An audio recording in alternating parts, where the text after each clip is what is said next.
I'll never forget my first day on the job as a rabbi. Shachris was called for 6:15 in the morning, and I walked in 1 minute late.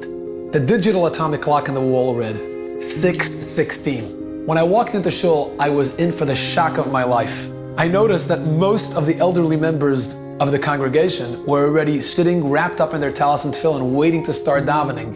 And I remember thinking to myself, what's going on? My name is Yoeli. I grew up Hasidish, and where I come from, 1 minute late is still a half hour early.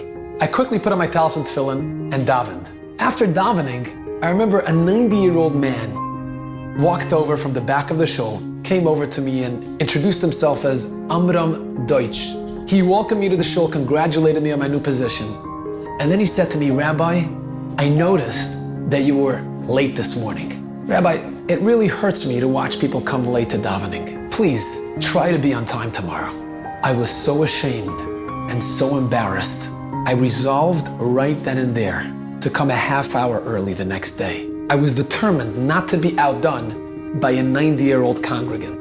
Little did I know that Reb Amram was the one who opened the shul every morning at 5 o'clock. So by the time I walked in at 5:45, he was already sitting and learning Mishnayos, saying Tehillim, sipping on his cup of coffee. I had no chance. It wasn't until a year later that I finally understood what davening meant to Reb Amram. It was one Shabbos afternoon, and I remember we were discussing his experiences during the Holocaust. I was lucky enough to leave Auschwitz, winding up in a working camp called Buna, B-U-N-A. I don't ever forget the letters, Arbeit macht frei. He was forced to share a wooden plank at night with 3 other inmates. To survive the freezing and frigid cold winter nights, they took turns sleeping in the middle so they can warm each other with whatever body heat they had left. On the right-hand side, and a friend of mine, he says, Amram, I'm going to share a secret with you, but not the other two. Nobody else will know it. I am going to go under the barrack. There's a pair of tefillin waiting for me. I will go for 2 minutes, make believe I'm going to the bathroom, and you go next. 2 minutes of Shema Yisrael, and up you go.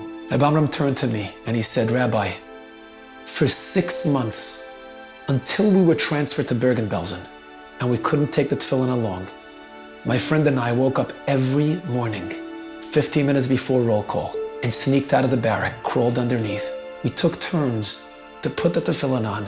We each said the Shema, and then we finished davening on the march on our way to work. We risk our life every morning trying to, at least that much we can do, to say thank to the Rebbeinu Shalom, Shema Yisrael. That was the greatest gift that I had for the first 6 months. Today, Reb Amram is 94 years old, and he's still opening the shul at 5 o'clock every morning. And yes, he still reprimands me from time to time for coming a minute or two late. But as I watch him wrap his tefillin around the numbers on his arm, I can't help but wonder and even worry, who will teach our children about what sacrifice means? Who will teach them how to stay proud of who they are, where they come from, and what to stand for? Can any child of today understand what it meant to be a Jew in the old times? But if you really were brought up that you believe there's a Rebbeinu Shalom, even though you saw the tragic, that you lost everybody, but at least you're alive, you have to continue.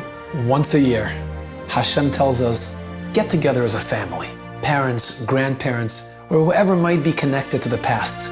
Become curious, ask them questions, because before we pull into the busy road of life, we have to look back, check our rearview mirror, and make sure that we get into the right lane.